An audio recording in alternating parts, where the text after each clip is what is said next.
ఒకప్పుడు స్వర్గంలా ఉండేది. కానీ, ఒకే ఒక్క ప్రవచనంతో పాతాళానికి పడిపోయింది. అదే కపెర్నహూం. యేసుక్రీస్తు స్వయంగా శపించిన ఈ పట్టణం ఇప్పుడు ఎక్కడుందో, ఎందుకు ఖాళీగా ఉందో తెలుసా? ఇది కేవలం చరిత్ర కాదు. ఒక భయంకరమైన నిజం. కపెర్నహూం గలిలయ సముద్ర తీరాన ఉన్న ఒక అద్భుతమైన పట్టణం.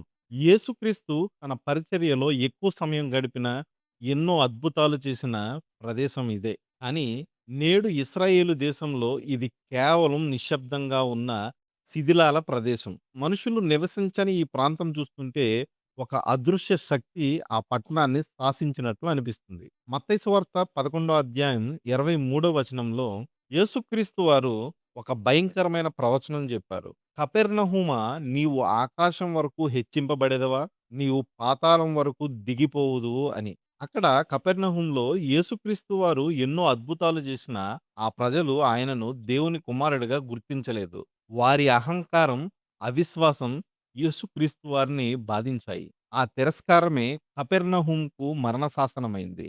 చరిత్రను గమనిస్తే యేసుక్రీస్తుల వారు ప్రవచించిన కొద్ది కాలానికే ఆ పట్టణంపై వరుసగా విపత్తులు మొదలయ్యాయి.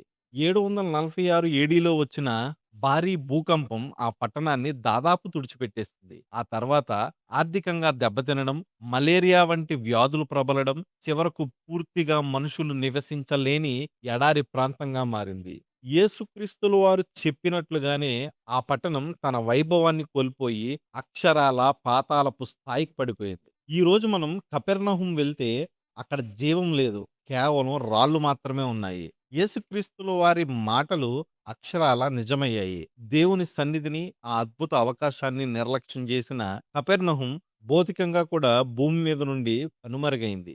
యేసుక్రీస్తు వారి మాటలను నిర్లక్ష్యం చేసినందుకు కపెర్నహూం పతనమైంది. ఇది కేవలం చరిత్రలో జరిగిన సంఘటన, లేక నేటి మనకు ఒక హెచ్చరికనా? దేవుని హెచ్చరికను మనం గుర్తిస్తున్నామా? మీ అభిప్రాయం కింద కామెంట్ చేయండి.